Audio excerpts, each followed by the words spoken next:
Faith and Megora, Aaron go bra and have a happy St. Patty's Day. At least the day that we're recording this.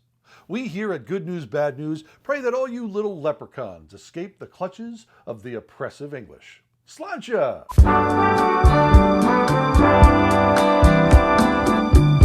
Depressed depositors run roughshod on Bloated Bank, enraging roust about regulators, and Mayor Lightfoot gets shown the proverbial door. Are you a financial wizard, an oracle of exchange, a soothsayer of securities? No? Well, then why am I talking to you? I could really use some help with my portfolio right now. Why, you ask? Well, because the second largest bank takeover happened this past week, and I'm neck deep in tech boy stocks. Yes, what was once the surest bet since Al Gore inventing the internet is now no longer the safest place to put your money. Pfft, thanks a lot, Al. SVB, which does not stand for a venereal disease, I most recently found out, but for Silicon Valley Bank, and it went bust.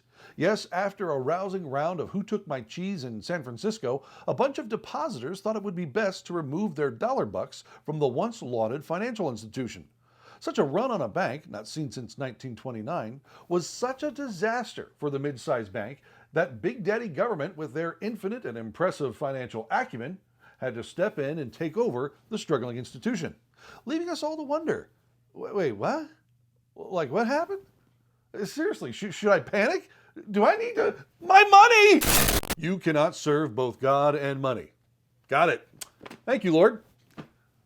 Now, really, what happened here with this shining beacon of tech monies? Now, to ask a systematic question, you need to be ready to get a systematic answer.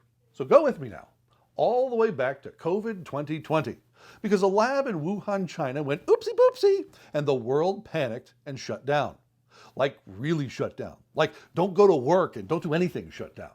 Like I hope you remember the taste of a Sunday afternoon roast at your mom's house because it will never happen again shut down.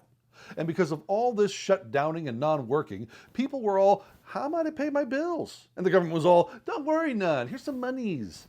And here's some more, and here's like a stimulus package, and money, money, money. Until people were wondering what to do with all that funny money they had in their pockets. I know. I'll invest in stocks. Oh. And what's the best and surest place to put money in stocks? Tech companies. Oh. See, now I understand my financial woes.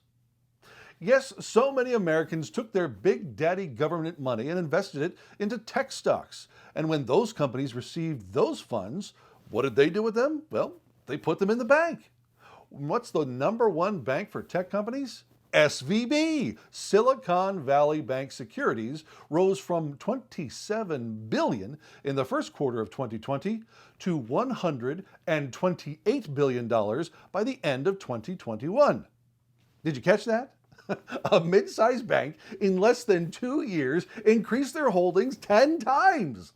Last year alone, they had over $150 billion in uninsured deposits, meaning deposits that went over the Federal Deposit Insurance Corporation's $250,000 limit.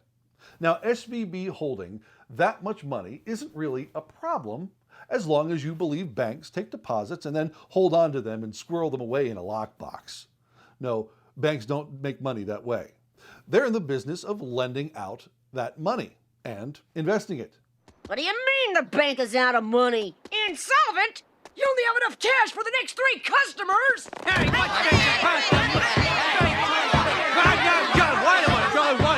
just a second here. No, I don't have your money here.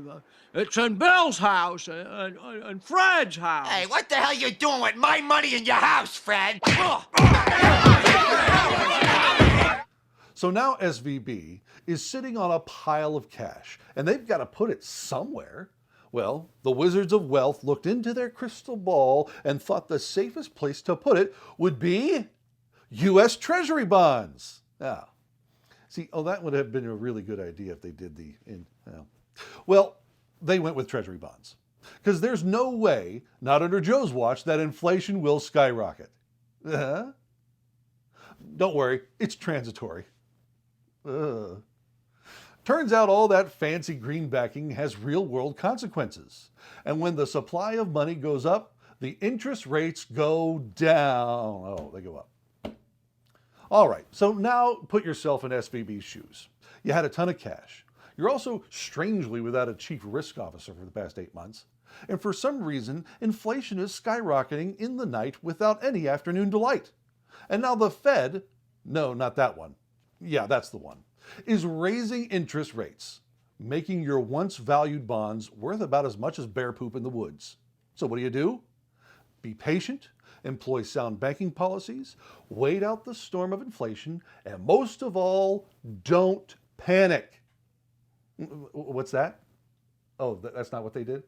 No, of course not, because SVB ignited fear in their depositors after a big sell-off of securities at a tremendous loss and announcing the need for a capital raising campaign. Yay! All the good banking business practices that would make Milton Friedman cry. After that, the depositors rushed the rails. The bank couldn't pay, thus triggering the government to rush in and help. And help they did. Now, the government, with the blessing of Biden and Janet Yellen of the Treasury Department, along with the FDIC, said that they will use a systematic risk exception to cover the uninsured deposits that won't be taken care of by the FDIC, meaning that the depositors might be getting back some of their deposits through the sale of the bank and their assets, and also the deposit insurance fund to cover the rest by a special assessment to banks. They stressed that taxpayer money is not going to be used to pay these depositors off. Just the money the banks get from regular tax-paying depositors to pay for a special rainy day fund the banks are a part of. So, yeah, a roundabout way of saying you're going to have to pay for this. So could this be a canary in the coal mine? Are other banks going to follow suit? The murky waters of the future spell maybe. It might be time to check in on your financial institution security sheet. And make sure they didn't send any of that money to the Nigerian prince who's having a really bad day. But truly, is inflation still a problem? Will the Fed continue to raise rates? Now, some will place blame squarely on the shoulders of evil capitalist bankers. But bankers don't act in a vacuum. They respond to market and governmental actions just like everyone else.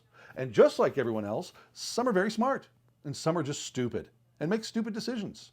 In SVB's case, they were handed a ton of cash by their depositors, and they would not be doing their fiduciary duty, if they didn't invest the money that was given to them.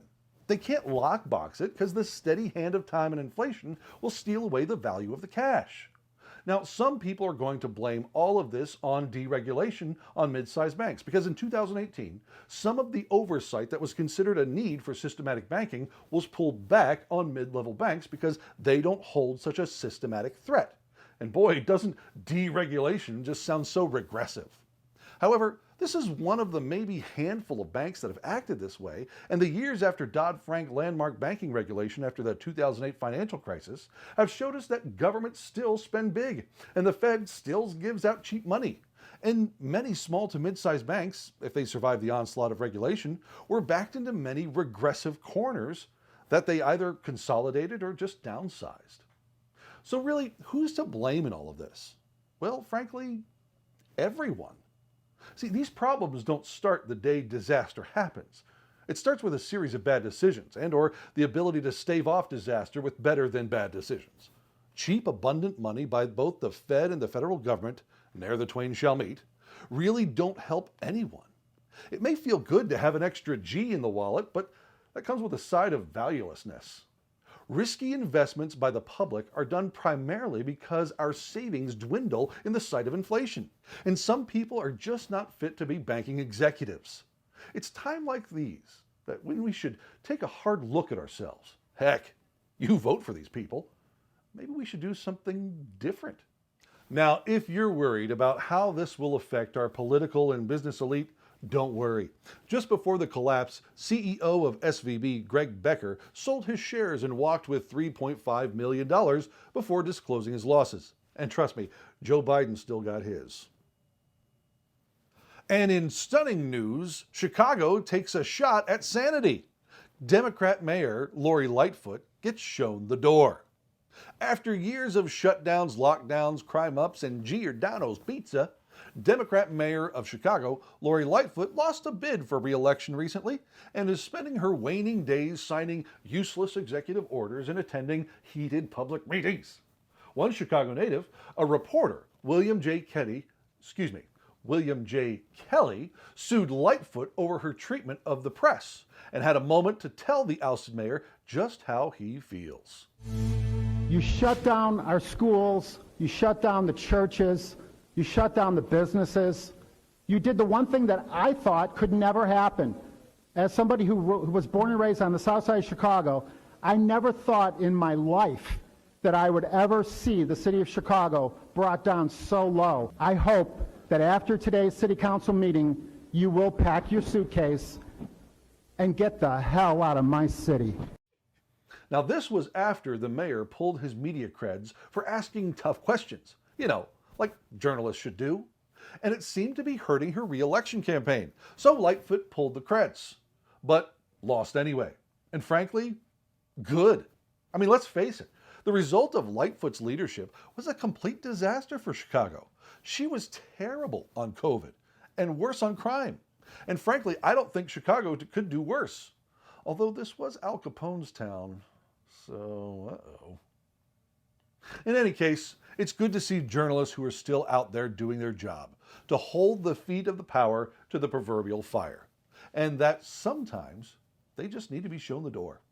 Politicians are like diapers. Change them often. Thanks for watching Good News, Bad News. Don't forget to like and subscribe. And remember, Jesus is Lord, Caesar is not. That's the good, that's the bad, and that's the news.